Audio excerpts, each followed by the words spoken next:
I'm Commander Kirk Lippold. I was the commanding officer on USS Cole, an Aegis-guided missile destroyer that pulled into the port of Aden, Yemen on October 12, 2000, that was attacked by Al-Qaeda terrorists that blew a 40 by 40-foot hole in the side of my ship and unfortunately killed 17 sailors and wounded 37 more. Using that event as a backdrop, I have learned the importance of leadership, especially in the challenging environments that we are facing today. It's from that experience that I have literally built out a business focused on trying to help people become better leaders, not only for helping themselves, but for helping all those that work around them today. During the podcast, we're going to be discussing a variety of topics. First and foremost, leadership and how you can become better leaders, the key tenets that make that up.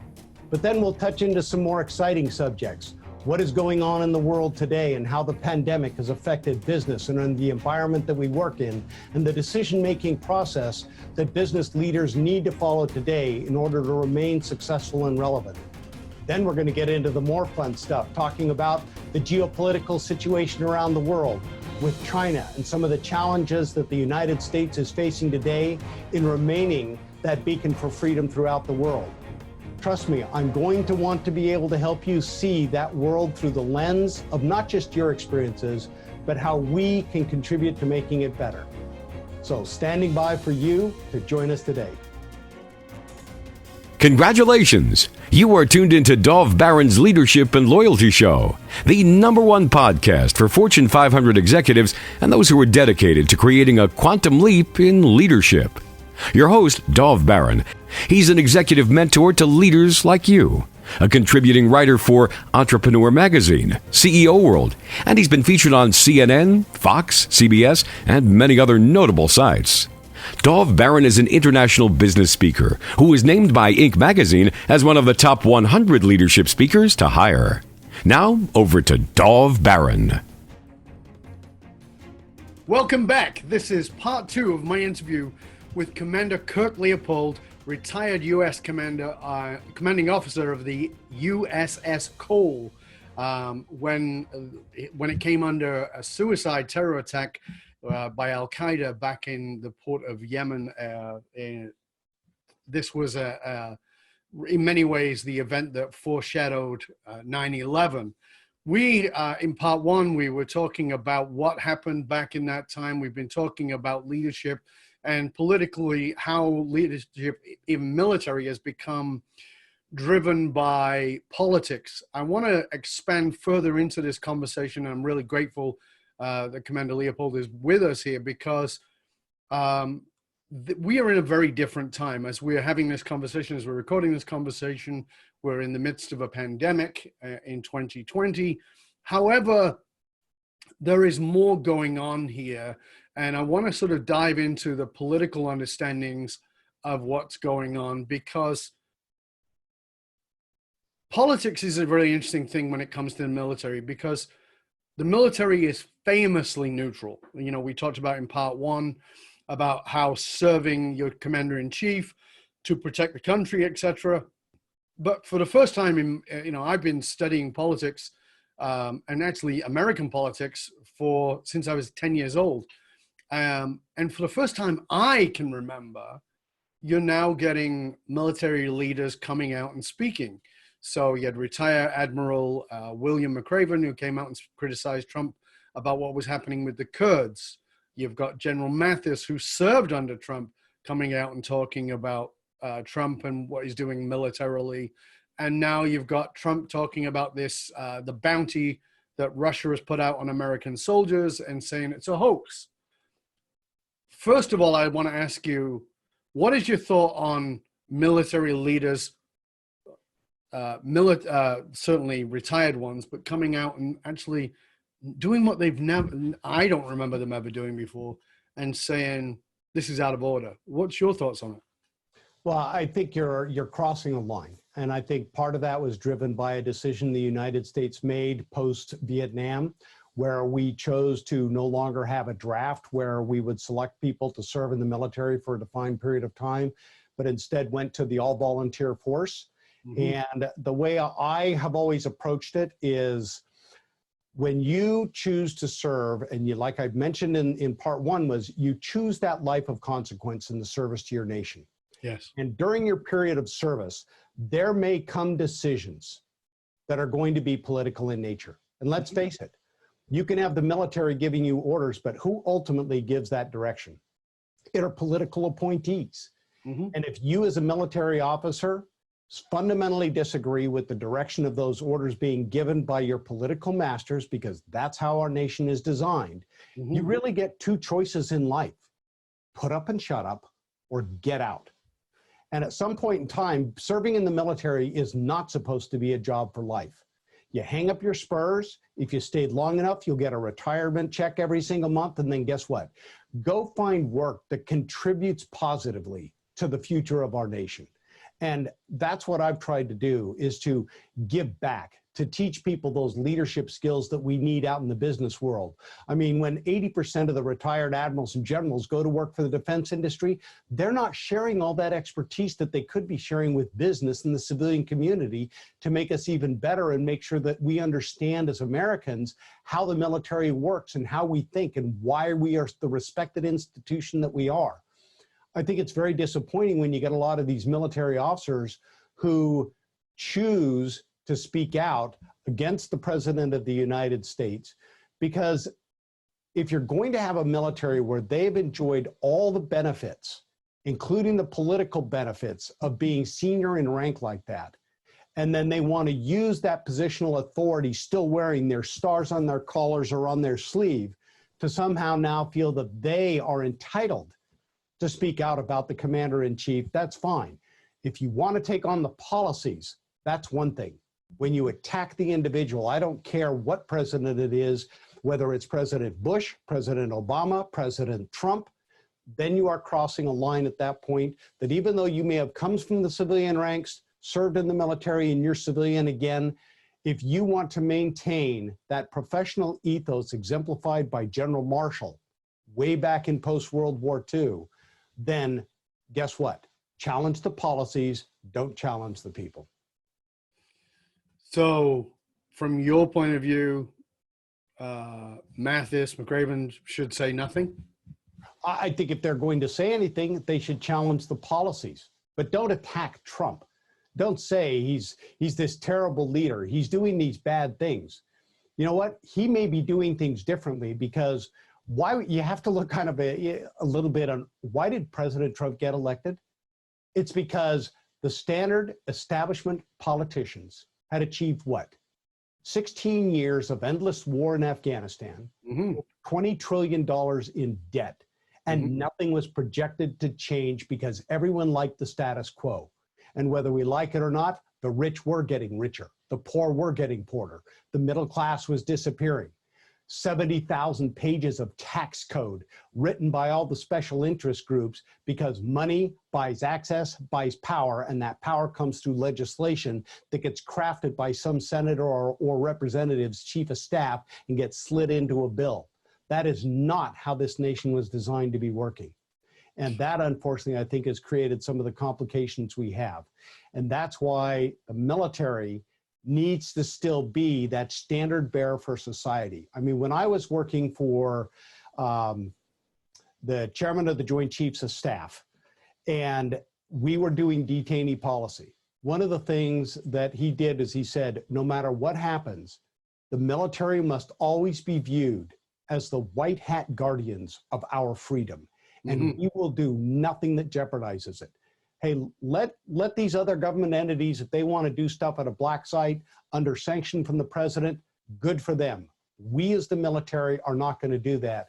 And to this day, that's why I've got the greatest respect for General Myers. But do you think that because of what's going on in that white hat is getting a little bit of dirt on it? I think that there are some people that are creating chinks in that armor. Right. And I think that because of that, the American people are beginning to question the neutrality. Yeah. And I think an example that unfortunately happened, and I'm not going to get into right or wrong, but we had a lieutenant colonel on the national security staff who chose not to stay within the lanes of his chain of command and bring up an issue that he observed that may have violated certain laws in the United States. Because he chose to go into the political realm without informing his chain of command, he violated one of the basic tenets of don't be political in your decision-making. And I think that has cost this nation dearly in some of the divide that we're seeing post-impeachment. But I can totally understand where you're coming from. And at the same time, there seems to be a slipping moral compass. And that slipping moral compass, you know, when somebody is a whistleblower, whether they're military or not, when somebody is a whistleblower, oftentimes it's because that they can't bear that stress on their moral compass, and they feel, rightly or wrongly, that things have abandoned the good of the country or the good of the nation, you know. So, you know, the name you won't use of that person who was military, who was a whistleblower, and even when I've got to stop because you know, think about it, Dov. I mean, yep. Whistleblower is the name that the press attached to him for what he did. Yep. They never addressed the fact that he went outside his military chain of command, that he had more than ample opportunity to go back to. He could have picked up the phone at any time and called back to the Pentagon, which is just across the river from the White House, and spoken to all kinds of our generals over there, from the 1-star all the way up to the 4-star Army Chief of Staff about these issues.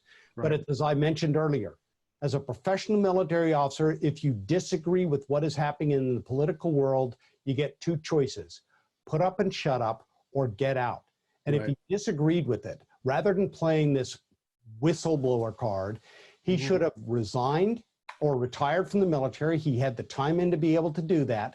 And once out of the military, then spoken up about it. He chose not to do that. And that, I think, is what has undermined that moral compass. But again, it's going to go back to something that we touched on just prior to the show, and that is education is a foundation. And that's what's missing in a lot of cases these days.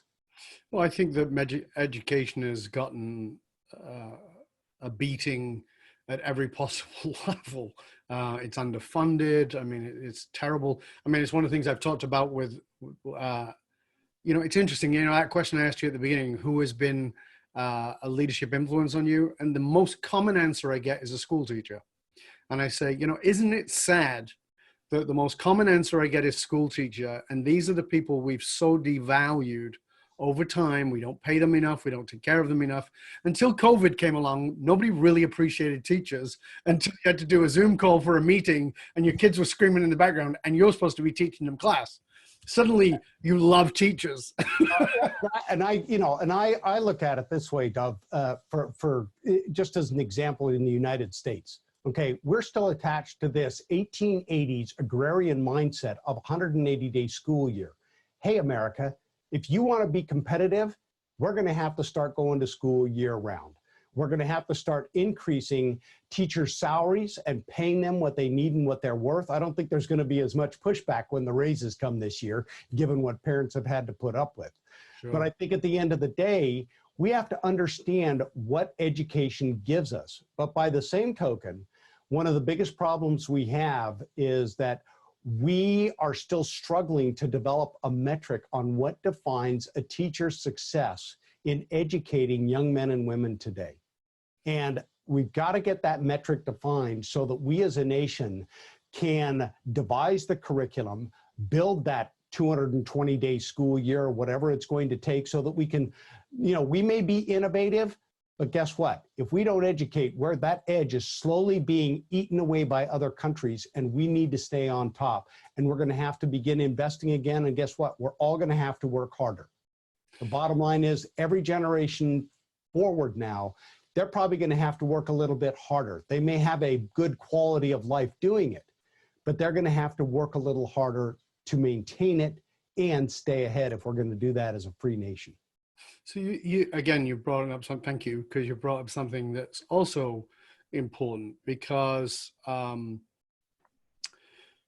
you know, there's this idea, and it is an idea, and it's a bad idea, in my mind at least, that US is number one. It's not. Look at the stats. It's not for education. It's not for a whole bunch of things.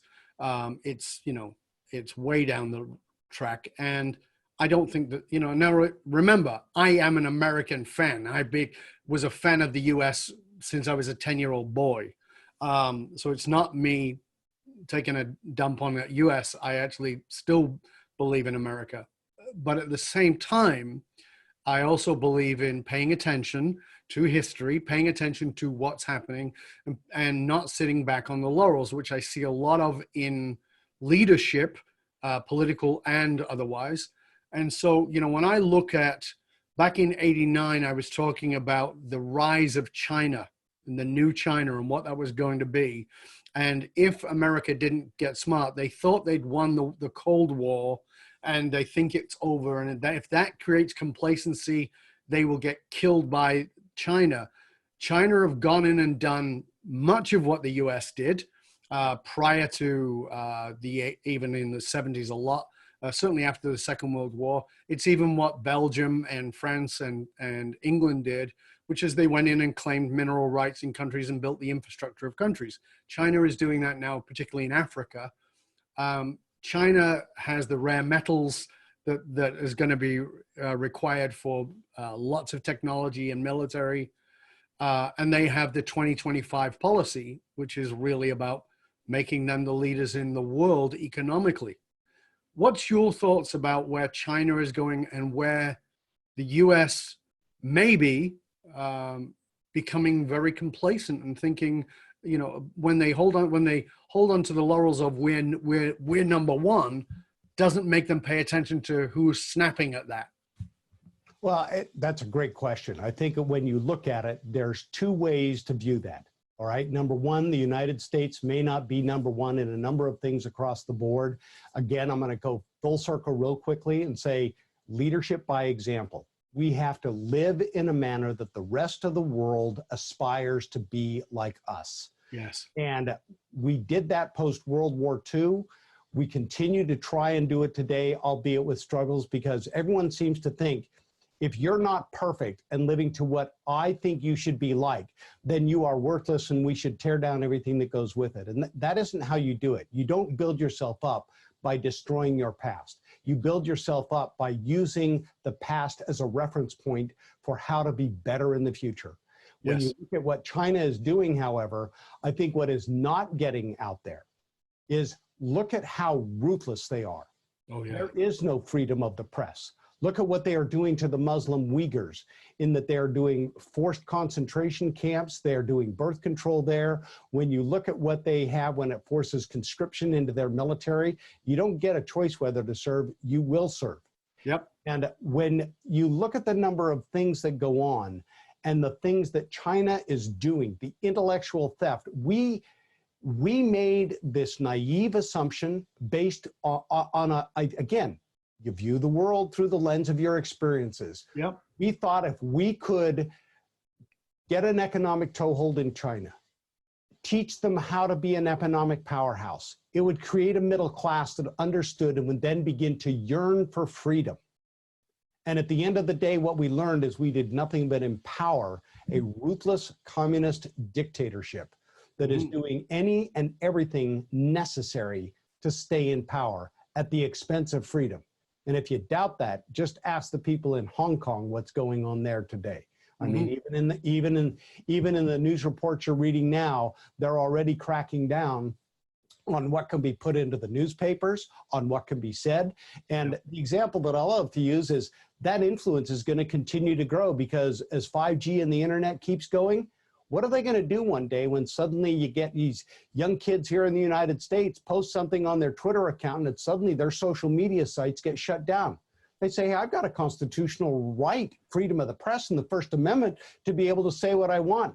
And the Chinese will say, you're absolutely right.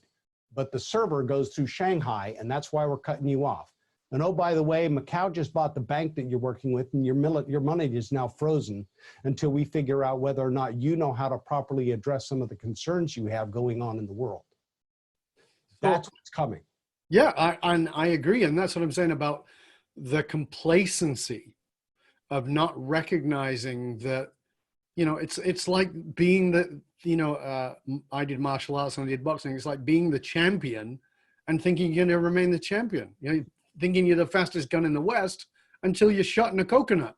I mean, Yeah. so it's, this is what I'm trying to point out here, Kirk. And I really, I'm looking for some, like, for leaders watching and listening, like, because it is referenced, I always say macrocosm of the microcosm, microcosm of the macrocosm. And so when you look at these things, this complacency, which is, I honestly think, is part of an American problem, is that we used to be a British problem, and the British Empire fell because of it. Is this we're the greatest is not a great place to be. It's we have to aspire to greatness every single day. As a leader, I have to do that. As a leader, you understood that. You understand that today. But I don't think that nationally we get that. That we can't keep saying we're the best when we're not. We have to say, okay, we've been the best. How do we keep doing that? What is the moral code? How do we re-cement the Constitution? How do we show moral leadership? And I think a lot of that gets laid away in this laziness of complacency. I wouldn't necessarily call it complacency. I mean, I wouldn't call it lazy, but it is. People are complacent because they have grown accustomed to this way of life. And I think if you go back and look, part of that is how the leadership of our nation has approached foreign policy and world problems. Yep. 9/11 occurred. We missed a golden opportunity for the United States to be able to engage as a people under a common theme. Because what is something worth to you that you get for free?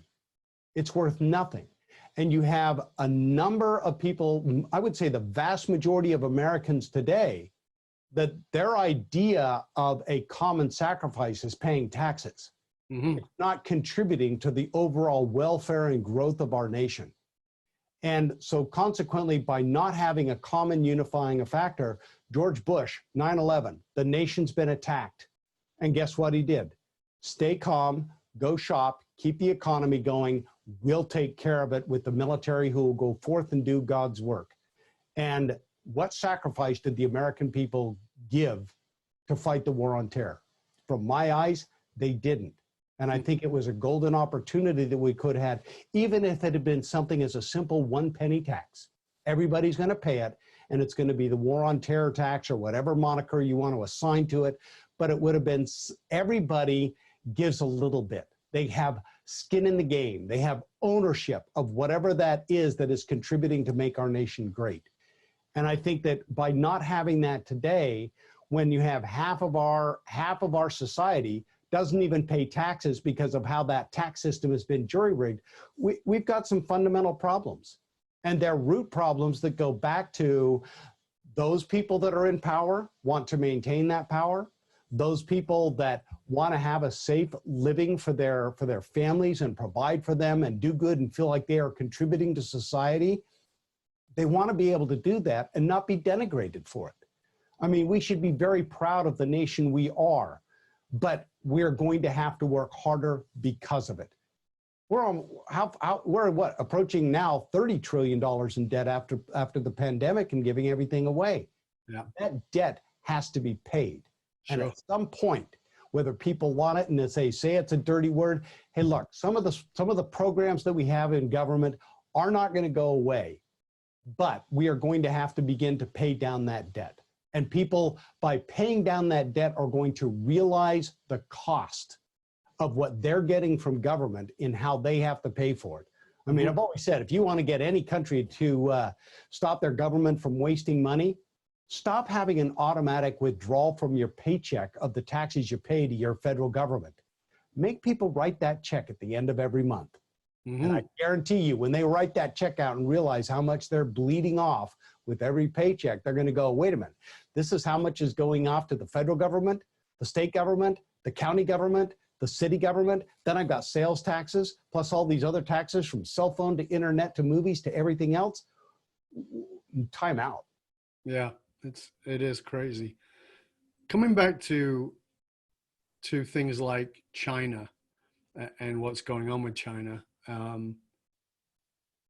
there are many people in leadership in organizations who feel, from my research, who feel kind of powerless in the face of this, because China is an enormous economic force in the world. And as you said, the plagiarism and the stealing, and now even in South America, I was speaking to somebody who is an economics expert with South America, and they recognize that China is loaning them money in the way that the World Bank did, in the way that the US did, but they trust China more because they've not seen the political manipulation that went on in their countries. And they're not seeing that with China. I'm not saying they won't see it, but I'm saying they haven't. Not yet. Not yet, exactly. So what would you say to leaders who are saying, this is the next, this is where we're going. This is what's going to happen. What can I do about it? I think the number one thing you could do is read a couple of books. And the couple books that I would recommend, first one is called The 100-Year Marathon. Mm-hmm. It's by a guy named Pillsbury, and it really lays out that long view that China has taken, that they are executing right now toward world domination. Yes. And the other one, written by Chinese military officers, is called Unrestricted Warfare. Oh. And it is basically that they looked at it in the post-first invasion of Iraq, when we kind of blew our wad over there and did what we did to push Saddam Hussein out of Kuwait. And they said, war from this point forward is going to become, over time, less and less large-scale kinetic, and in fact is going to have to wage war through other means. They're going to wage it through cyber warfare, economic warfare. They're going to do it through the manipulation of information, and we've experienced that here in our country. And so what you're seeing is war by other means, and it's making the American people appreciate what is happening. I think one of the things that a lot of Americans say, yeah, everyone talks about the Russians have been influencing our election. Yep. Show me that piece of information, that manipulated mindset, leaving the building in St. Petersburg, and it's traveled through social media to some guy's site where he spoke up and said, how could this be happening in this country when in fact it was a planted story? Americans aren't seeing that. And I think that is where there's some doubt there as to whether it is really happening or not, when in fact it is. And it is going to be, China is sitting there throwing all this money out. But I think you have to also view it through that perspective that, hey, Russia tried doing the same thing in Africa in the 1970s. And what did all those countries in Africa do? They were more than happy to take all that Russian generosity and all those money and all that military equipment and get those dams built and get power put into their cities. And then as the Russians began to squeeze them, they threw them out. They nationalized everything and threw them out. And the Soviet Union was unwilling to go to war in Africa to do that. When you look at what China is doing in building the port facilities in Djibouti, when building the port facilities in Pakistan, they may be doing those things, but because China is a communist dictatorship, and while these people may be getting paid off and realize that it's bad for their country, I think the people of those countries are viewing it with a very jaundiced eye, and they are not trusting the Chinese any more than they trusted the Russians, and they're prepared to seize that material and take it back as a nation if necessary. China's not going to go to war over those countries in what they've done. They may try to create economic problems for them because of the weight they can throw around, but sure, you aren't going to see a kinetic war because China doesn't want it either. No, but there's, I mean, as you said, there's different kinds of war, and the economic war, as John Perkins talked about in Confessions of an Economic Hitman, economic wars and things like that. And as you said, using cyber with 5G, and, there are many ways to enforce power now that did not exist in World War II. That's what I'm saying about as a business leader today who is looking, I mean, okay, so they read those books, but what can they actually do? They can become aware, which is great through those books, but what can they actually do? Is there anything they can do? Do you see? I think there is. I think the number one you have to do, and the pandemic certainly taught that, is take a one step back and look at your supply chains and where you are getting the material that you are using to carry out your business. Where is it coming from? Can we bring it back here to the United States? Can we bring it to countries that have freedom? And I think that when you look at that vulnerability, pandemic is the example, but I think that at the end of the day, companies are going to have to start saying, you know what, it may cost us more, but I think Americans are willing to pay more if they know they're keeping Americans at work rather than somebody in a foreign country. And I think that the USMCA, the new North American Free Trade Agreement between Mexico and Canada, hey, let's bring it at least back into this hemisphere if we need to. And then if we need to, let's bring it back to the United States. It may not be cost effective. We may have to figure out what we're going to lose, how we can become more efficient and effective because the prices are going to go up because labor's more expensive than it certainly is going to be in China or some of the South Asia countries.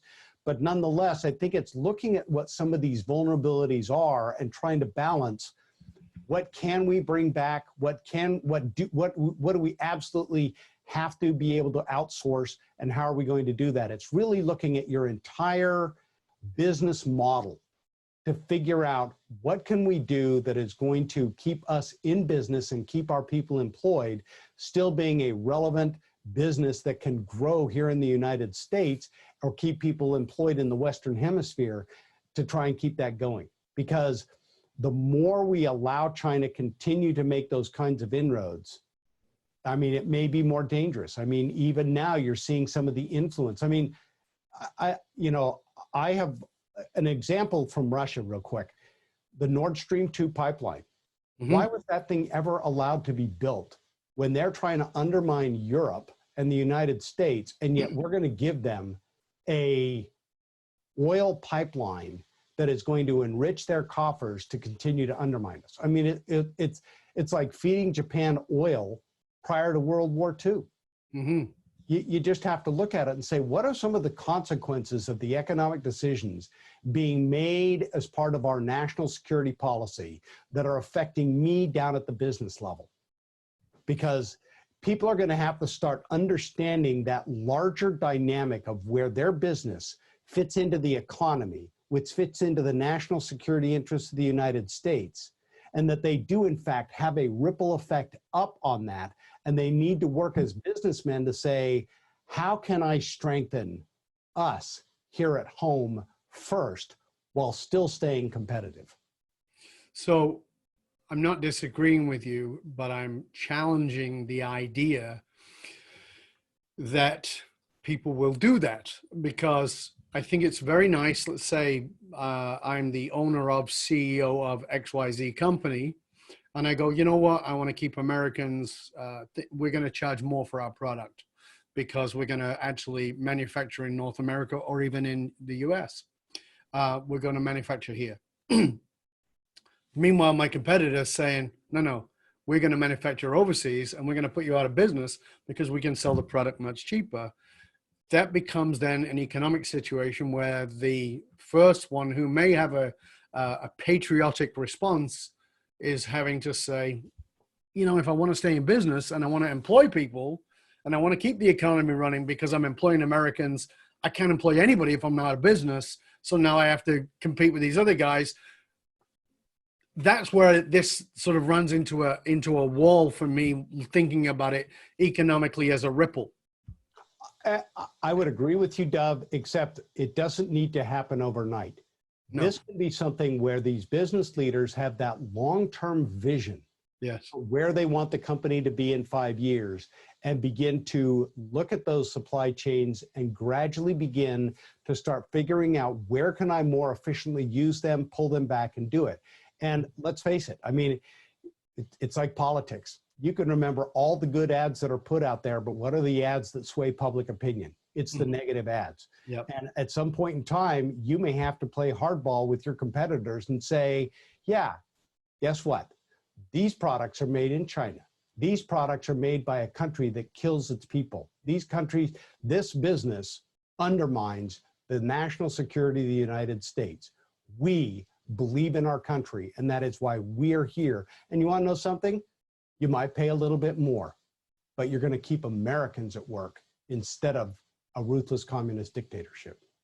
I mean, I don't, you know, it's going to be hard to go down that path. But again, this isn't something that will happen overnight. This is going to be a transition back to us, because I think that we are realizing the vulnerability, and the key is going to be keeping that innovative technological edge that hopefully we haven't ceded too much to China by giving them so much access to so many different areas of our economy, of our country, and everything else. And we're just going to have to start cutting them off.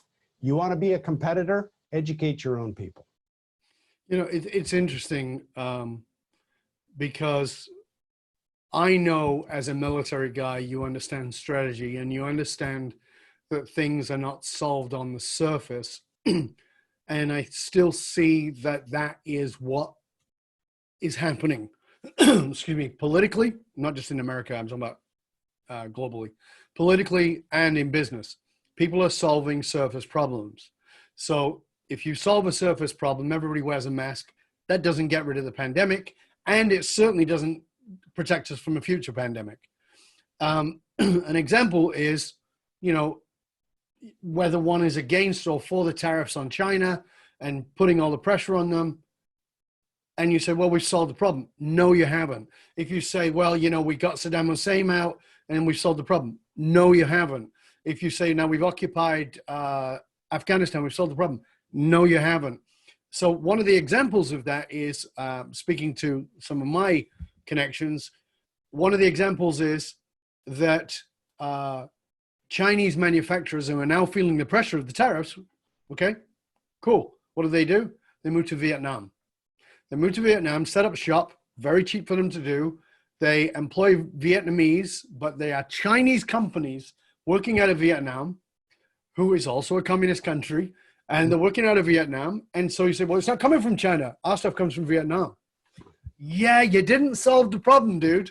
So you go right to the core. It's like I always say, solve the problem, not the symptom. Right. You have to go look at the root causes. And sometimes, guess what? As business leaders, you're going to now have to work a little harder yourself. You're now going to have to start doing some of that strategic research in finding out where things are coming from, how they're being done. Let's face it, years ago, Nike learned an expensive lesson that what happens to your brand name when they find out that child labor, abusive child labor, is used to make your sneakers. Okay, they paid a terrible price for that for several years before they finally got over it and began to realize that they needed to shift things around. We need to start framing things in this country in terms of what does that supply chain being in a foreign country mean for our national security? What is the ripple effect? And business leaders have got to not just think about business now. They need to think about the terms of their business with respect to its contribution to our country. And that is hard to do. That takes extra work. It gets them out of their comfort zone. Hey, they can look at those finance sheets and understand those beautifully. But now they have to understand some of the depth behind those numbers and how they came to be, and that is going back to the supply chains, the training, the education of their people, the recruiting, who they're getting into their businesses and where are they coming from? Are they Americans? Are they H-1B visa holders that we're allowing to get in when that pipeline dries up? So you need to take a look at where are some of our core vulnerabilities as a company, whether they seem to be core vulnerabilities or not. You have to look at and it's kind of like wargaming out. You know, where do we stand as a company? And if, like I said, it is not going to be short term. You may have to say, let's walk this dog out 5 years into the future or 3 years into the future. Where would we like to be? Okay, now how do we get there, and where are the vulnerabilities as we start pulling things back or rearranging the business in order to make it still efficient and effective and competitive. So I'm going to do something to you. I'm going to make you president. I'm going to make you president. What's something that you want to have us, the people, get? What's something that you want to say, this is the policy we have to follow? I don't know if you've been made president before, but I'm making you president. I have not. And that is an intimidating, intimidating prospect. But sure. I think one of the number one things you could do is, hey, let's start with a clean sheet of paper and rewrite the tax code. Because when you do that, you literally reset everything for the economy, for the military, for how society is structured, for how healthcare is done, because everything needs to be reset where the special interests have to go back to the drawing board and understand that we have institutions set up that really have no business being there anymore. And some of the influence that exists in our political world right now that has undermined that moral fiber that you were talking about, some of those standards that we as a society live by and purport to want to have in order to secure our freedoms. Guess what? In doing that tax code, I think that is going to be the number one thing. Is it going to be hard? Are you going to get pushback? Is there going to be high-pitched whining to make you go tone deaf in that particular range? Absolutely yes. Go deaf. Let them whine. But it's interesting, isn't it? I mean, when you look at the tax code, I mean, just as an example, because it's a great one. Republicans have tried to change it. Democrats have tried to change it. Both of them, both sides have tried to make it far simpler. But there are, as you said, special interest forces that like it to be the way it is. I mean, the U.S. tax is the craziest, most complex one of anywhere in the world. Absolutely. And you want to know what? I'm going to have to disagree with you, Doug. Good. I think that what they've done is that they have talked out one side of their mouth to their constituents back home and told them they're working to simplify the tax code. When in fact, what they are doing is all they're doing is simplifying the manner by which people get taxed. And they have fundamentally not changed what's done. How can this code now be 70,000 plus pages? That's ridiculous. Oh, I agree. That's not what I'm disagreeing with. Get down to the 4x6 card that I know Steve Forbes wanted at one time, where you just say, this is how much money I did. But I think like a 5-tiered flat tax system. And guess what? At the end of the day, I don't care who you are, you pay. Mm-hmm. Even if you are, at the poverty level and struggling to get by and the government is giving you lots, you pay a little bit. Because what's something worth you that you get for free? Nothing. Everybody should have a little skin in that game. They should know that they gave up a little bit something to make this nation who it is today. And when you own a piece of it, you're going to feel much more empowered to be able to speak up for what you believe your future should be. I don't disagree with that at all. And my point, as I was trying to make, was not that they have changed it, but in fact that they haven't changed it. And that's my point, is that it hasn't gotten changed.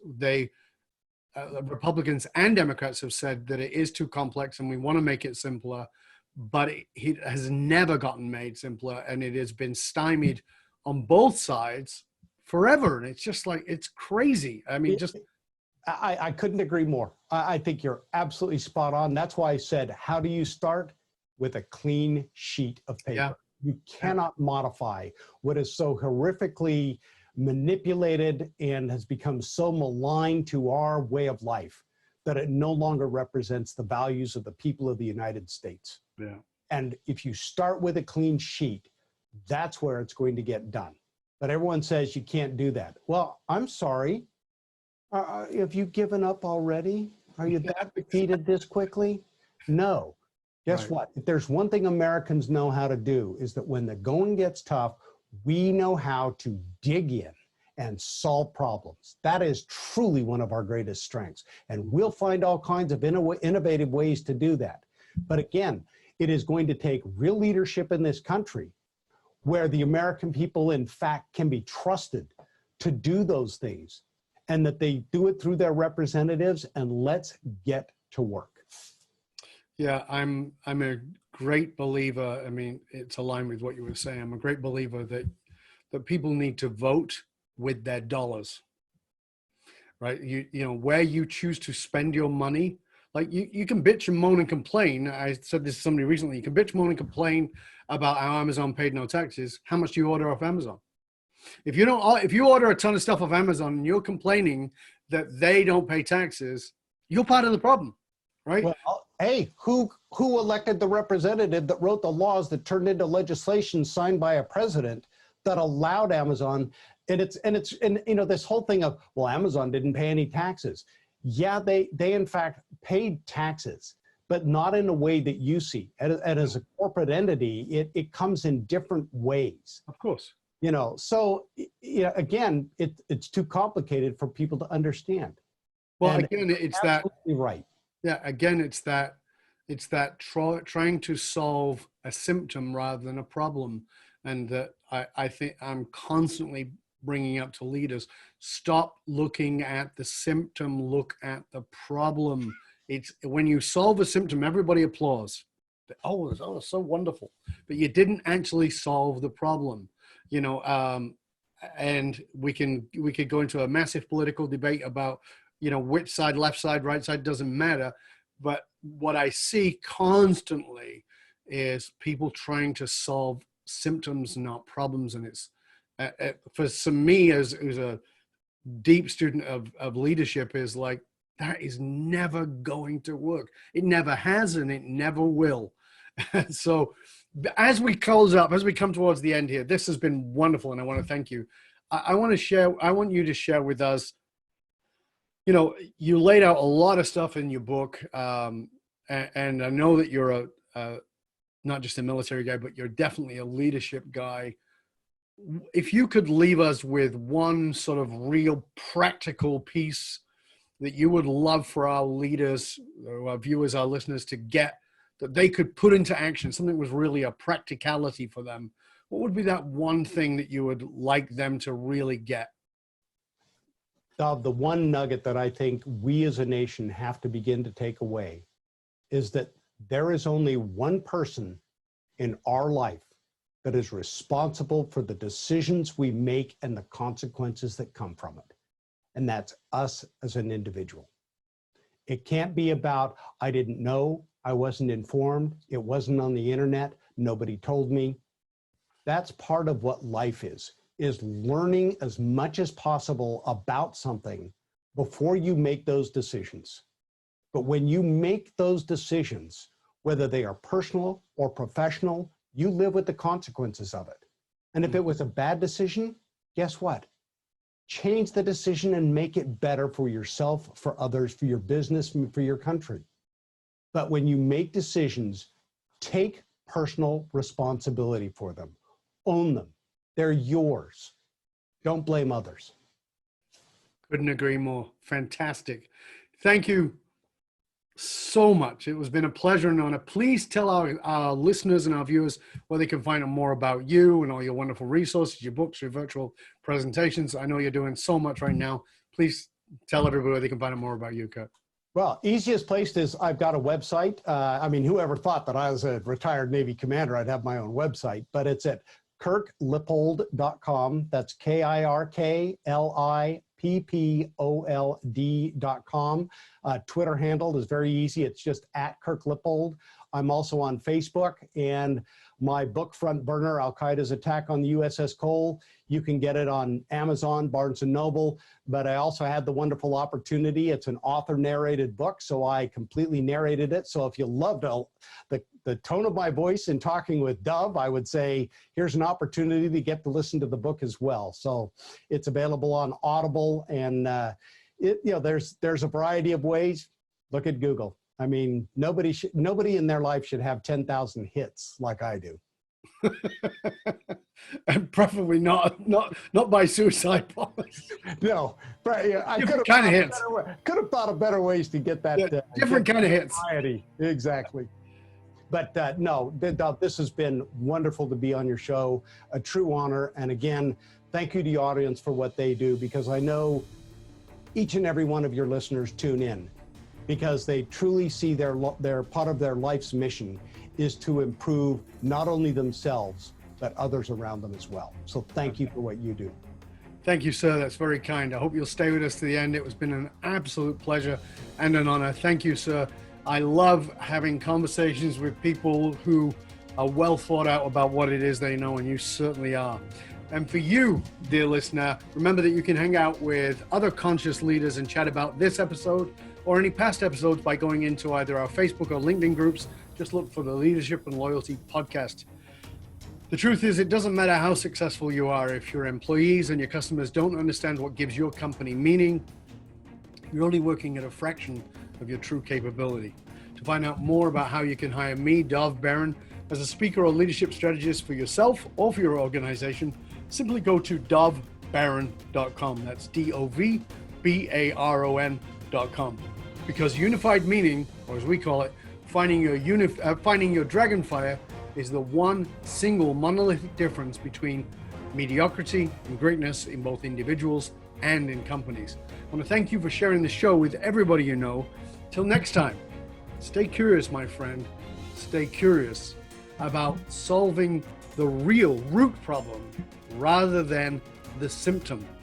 Consider that if you're going to really lead, you have to lead when times are difficult.